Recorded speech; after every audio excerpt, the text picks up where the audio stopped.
احباب گرامی، یہاں ایک عظیم حقیقت کی طرف اشارہ کیا جا رہا ہے۔ پہلے تو یہ سمجھ لیجئے کہ یہاں رسول اللہ صلی اللہ علیہ وسلم نے جو کہا کہ ہوا نبأ عظیم، وہ ایک بہت بڑی خبر ہے۔ نبأ خبر کو کہتے ہیں، اور ایسی خبر جس کی انسانی زندگی میں بہت زیادہ اہمیت ہو۔ 30ویں پارے کی پہلی سورت کا نام بھی نبأ ہے، اور جو اللہ رب العالمین نے آدم علیہ السلام کے 2 بیٹوں کا قصہ بیان کیا ہے کہ انہوں نے قربانی پیش کی، وہاں پر بھی لفظ نبأ ہی استعمال کیا گیا ہے۔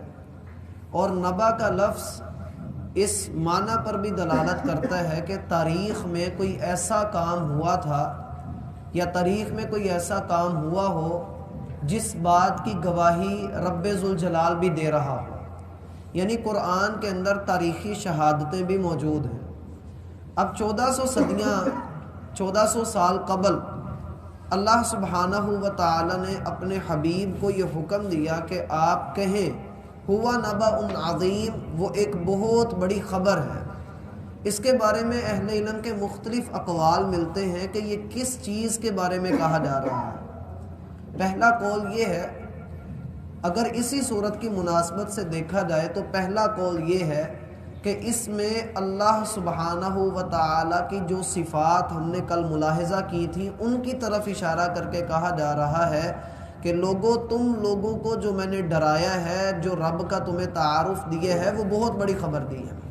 میں نے کوئی چھوٹی اور عام بات نہیں کی، جیسا کہ ہم نے کل پڑھا تھا کہ کوئی الہ نہیں ہے سوائے اس ذات کے جو اللہ ہے، واحد ہے، قہار ہے، زمین و آسمان کے مابین ہر چیز کا پالنے والا ہے، بڑا غلبے والا ہے، اور بہت ہی زیادہ معاف کرنے والا ہے۔ تو یہ خبر ایک عظیم خبر تھی، بڑی خبر تھی جو رسول اللہ صلی اللہ علیہ وسلم نے دی۔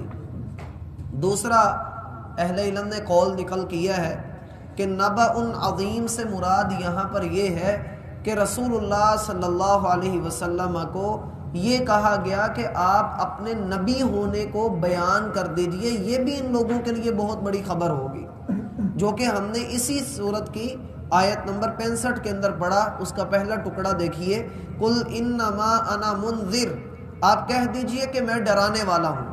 ان کو اپنی حیثیت سے آگاہ کر دیجئے، اپنے مقام اور مرتبے کی خبر ان کو دے دیں کہ آپ ہیں کون، اور آپ کو اللہ نے جو مقام اور مرتبہ دیا ہے وہ کوئی عام مقام اور مرتبہ نہیں ہے، لہٰذا تمہیں یہ خبر ملنا کہ اللہ کا ایک نبی تمہارے درمیان موجود ہے، یہ ایک بہت بڑی خبر ہے۔ بات کی سمجھ آ رہی؟ تیسرا قول جو اس میں آتا ہے نبأ عظیم میں، بڑی خبر کے بارے میں، وہ اس قرآن کے بارے میں کہ جو قرآن تمہیں خبریں دے رہا ہے آنے والے وقت کے بارے میں، تمہاری زندگی کے مسائل کے بارے میں، مشکلات کے بارے میں، دیگر اقوام کے ساتھ تمہاری مصالحت کے بارے میں، تمہاری تہذیب، تمدن، معیشت، معاشرت، سیاست، سب کچھ جو قرآن اس کے بارے میں تمہیں خبریں دے رہا ہے، وہ کوئی عام باتیں نہیں کر رہا بلکہ وہ بڑی باتیں کر رہا ہے۔ اور چوتھا اور آخری معنی اور آخری قول جو اس کا ذکر کیا گیا نبأ عظیم میں، وہ یہ کہ قیامت کا انکار کیا کرتے تھے، تو یہاں قیامت کو مراد لے کر اگر کہا جائے کہ جس قیامت کا تم انکار کرتے ہو وہ قیامت اور اس قیامت کی خبریں بہت بڑی ہیں۔ سمجھ آئی بات کی؟ قل ہوا نبأ عظیم، آپ کہہ دیجئے کہ وہ ایک بہت بڑی خبر ہے، انتم عنہ معرضون، جس سے تم اعراض کر رہے ہو، منہ پھیر رہے ہو، انحراف کر رہے ہو۔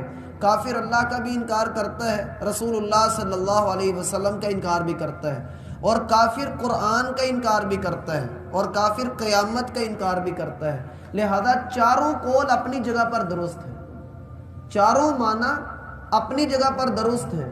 انتم عنہ معرضون، انسان اللہ کا انکار بھی کرے یا رسول کا انکار کرے یا قیامت کا یا قرآن کا، چاروں میں سے کسی ایک کا انکار بھی کر دے، وہ اسلام کے اندر نہیں رہتا۔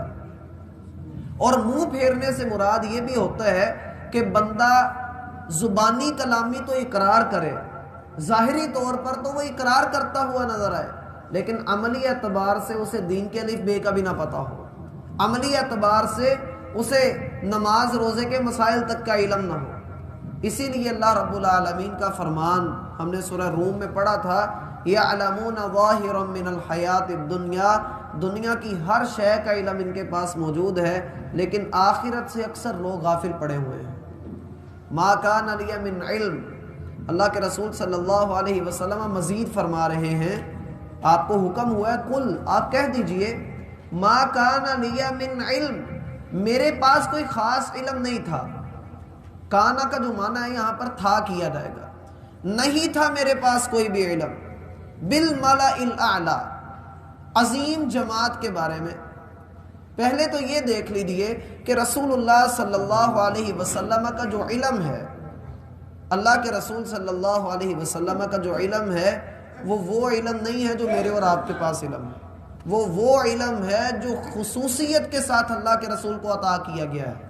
اور یہ نبیوں کی شان ہی ہوتی ہے کہ ان کو وہ علم عطا ہوتا ہے، جیسے کہ اللہ رب العالمین نے قرآن اپنے حبیب پر نازل کیا، ہم پر نازل نہیں کیا، ہم تک یہ پہنچایا گیا ہے، سینہ بسینہ یہ ہم تک پہنچا ہے۔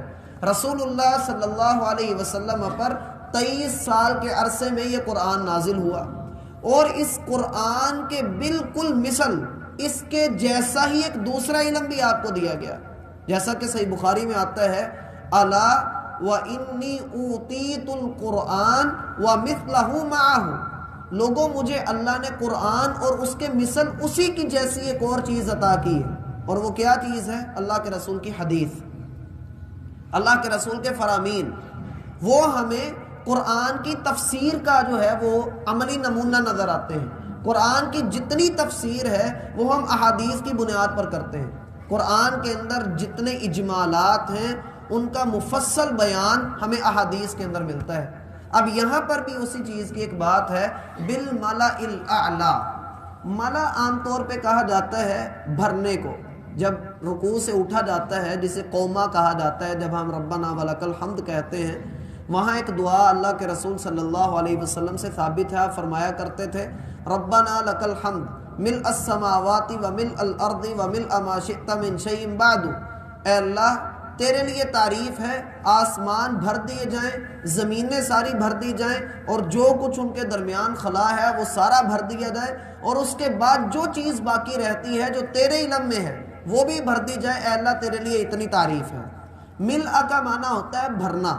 اسی طریقے سے صحیح بخاری میں آتا ہے جب آخری جنتی جنت میں داخل ہوگا تو وہ باہر نکل آئے گا اور اللہ سے کہے گا یا ربی انہا ملآ، اے اللہ جنت تو بھری ہوئی ہے۔ تو ملآ کا جو معنی ہوتا ہے وہ بھرنا ہوتا ہے۔ ایک اس کا معنی اہل علم جماعت بھی کرتے ہیں، ایک اس کا معنی اگر ان دونوں معنوں کو جمع کیا جائے تو تیسرا معنی نکل آتا ہے، ایک ایسی جماعت جس کو جب بھی دیکھا جائے تو نظر بھر جائے، اعلیٰ جماعت، بہترین جماعت، جیسا کہ آگے بالملأ الاعلی ہے۔ یہ بالملأ الاعلی سے مراد کون ہے؟ قرآن اس کی کوئی وضاحت نہیں کر رہا موقع پر، اس کی وضاحت ہمیں حدیث سے لینی پڑے گی۔ ترمذی میں روایت آتی ہے، سیدنا عبداللہ بن عباس رضی اللہ عنہما اس کے راوی ہیں، اور بڑی تفصیل کے ساتھ یہ روایت آئی ہے جس میں الملأ الاعلی کی وضاحت ہے۔ رسول اللہ صلی اللہ علیہ وسلم فرما رہے ہیں مجھے ملأ اعلی جو اللہ کے قریبی فرشتے ہیں مجھے ان کے بارے میں علم نہیں تھا، الا یہ کہ اللہ نے مجھے وحی کے ذریعے ان کے بارے میں خبر دی۔ بات کی سمجھ آ رہی ہے؟ تھوڑی ٹیکنیکل سی بات ہے، غور سے سمجھیے گا۔ بالملأ الاعلی کا جو لفظ ہے، اللہ کے رسول صلی اللہ علیہ وسلم فرما رہے ہیں مجھے اس کی خبر نہیں۔ کیوں خبر نہیں ہے؟ تم لوگ مجھ سے قیامت کے بارے میں پوچھ رہے ہو، مجھے تو فرشتوں کی خبر نہیں تھی۔ ہاں اللہ نے جب مجھے اس کی خبر دی تو میں نے تم تک آگے وہ بیان کر دیا۔ ہوا کیا؟ رسول اللہ صلی اللہ علیہ وسلم فرماتے ہیں کہ میں سویا ہوا تھا، معاذ بن جبل اور عبداللہ بن عباس یہ دونوں اس کے راوی ہیں، فرماتے ہیں کہ ایک دن اللہ کے رسول صلی اللہ علیہ وسلم فجر کے وقت لیٹ ہو گئے، آپ نہیں پہنچے، قریب تھا کہ سورج طلوع ہو جاتا۔ آپ علیہ الصلاۃ والسلام آئے اور آ کر ہمیں آپ نے نماز پڑھائی۔ نماز کے بعد آپ علیہ الصلاۃ والسلام نے فرمایا کہ رات کو جب میں نے قیام کیا تو میں اس کے بعد آرام کی غرض سے لیٹ گیا، تو مجھے اونگ آ گئی، نیند آ گئی۔ خواب میں کیا دیکھتا ہوں کہ میں اپنے رب کو دیکھ رہا ہوں، میں اپنے رب کا دیدار کر رہا ہوں. یہ انبیاء کے خصائل ہیں، ان کی خصوصیات ہیں.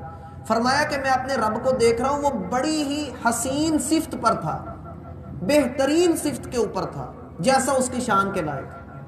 تو میرے رب نے مجھ سے پوچھا اے محمد صلی اللہ علیہ وسلم، جو بڑی جماعت ہے مالائے اعلیٰ، جو یہاں پر لفظ لکھا ہے، یہ مالائے اعلیٰ کس چیز کے بارے میں بحث کر رہے ہیں؟ آپ آگے پڑھیے. اذ یختصمون، جب وہ آپس میں تکرار کر رہے تھے.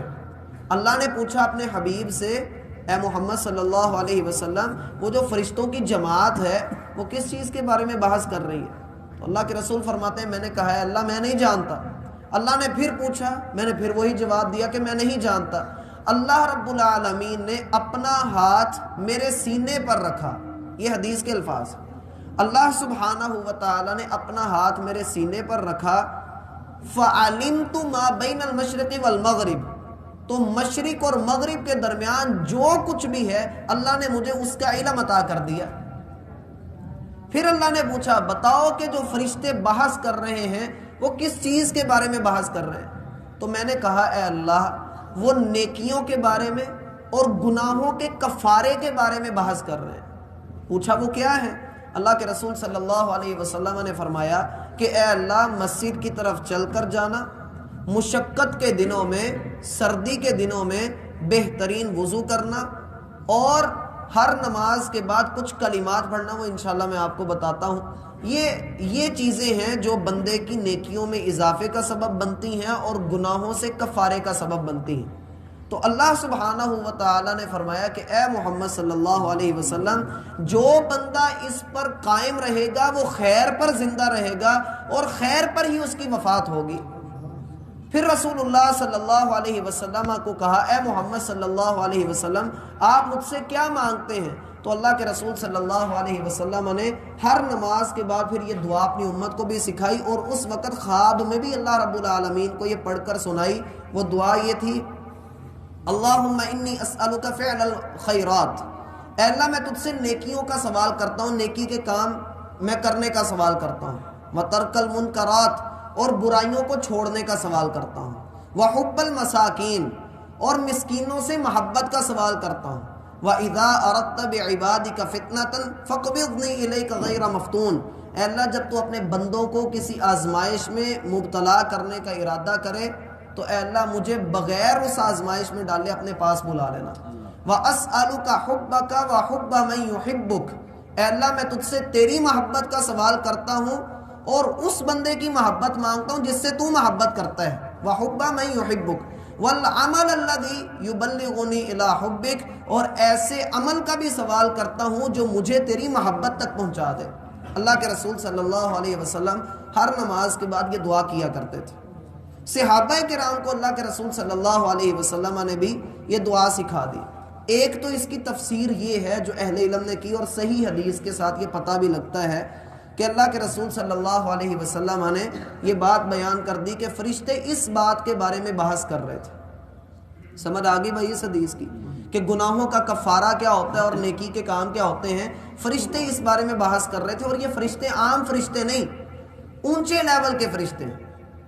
بعض اہل علم نے کہا کہ یہ وہ فرشتے ہیں جو عرش کے سائے تلے عرش کو تھامے ہوئے ہیں. اور ایک تفسیر اس کی یہ کی گئی ہے کہ فرشتے دراصل بحث کر رہے تھے آدم علیہ السلام کی تخلیق کے بارے میں، جو قرآن میں آتا ہے کہ اللہ تو نے آدم انسان کو کیوں بنانا ہے؟ ہم تیری تسبیح کرنے کے لیے کافی ہیں، یہ زمین میں فساد کھڑا کرے گا، فتنہ کھڑا کرے گا. تو اس چیز کے بارے میں بحث کر رہے ہیں. دونوں معنی اس کے درست ہیں. سمجھ آ رہی ہے بات کی؟ دونوں معنی اس کے درست ہیں. اور آگے اللہ رب العالمین فرماتے ہیں کہ آپ ان سے کہیے ان یوحا الیہ، مجھے ان دونوں باتوں کی خبر وحی کے سوا اور کسی ذریعے سے نہیں ملی. ایک یہ فرشتوں کی جماعت کی بحث جس میں دعا سکھائی گئی، اور دوسرا آدم علیہ السلام کی تخلیق. یہ دونوں خبریں مجھے وحی کے ذریعے پتہ لگی ہیں، اس کے علاوہ کسی اور ذریعے سے نہیں. بتانا یہاں پر یہ مقصد ہے کہ میں ایک ڈرانے والا ہوں، تمہیں تمہارے انجام سے باخبر کر دینے والا ہوں، وگرنہ میرا جو ہے وہ تمہارے ساتھ کوئی مفاد نہیں ہے جو میں تم سے کوئی مطلب لے کر جو ہے وہ ایسی باتیں کر رہا ہوں یا تمہیں ہٹانے کے لیے ایسا کر رہا ہوں. نہیں، اللہ نے میری یہ ذمہ داری لگائی ہے، لہٰذا میں تمہارے سامنے یہ بات رکھ رہا ہوں. بھائی بات کی سمجھ آ گئی؟ جس کو نہیں آئی سمجھ وہ مجھ سے پوچھ لے. وہ کلمات بتا دے جو دعا کے اردو میں بتا دے ذرا.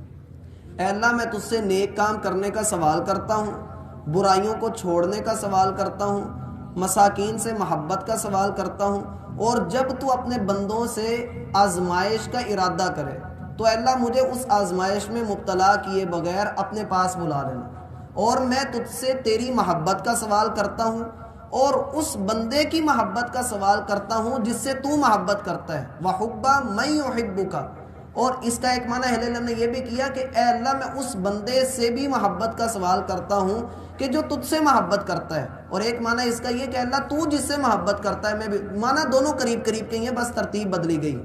اور اسی طریقے سے آخر پر اللہ کے رسول نے فرمایا کہ ایسے عمل کا بھی سوال کرتا ہوں جو مجھے تیری محبت تک پہنچا دے. یہ اس کا ایک معنی یہ بھی ہے جو مجھے تیری محبت کا مستحق بنا دے. تو یہ دعا تھی جو اللہ کے رسول ہر نماز کے بعد مانگا کرتے تھے. ہماری دعائیں اکثر جو قبول نہیں ہوتی ان میں بڑی وجہ یہی ہوتی ہے کہ ہم دعائیں پڑھتے ہیں, دعائیں مانگتے نہیں. ہمیں دعائیں مانگنی چاہیے. اللہ ہمیں سمجھنے کی توفیق دے. احباب گرامی, یہاں ایک عظیم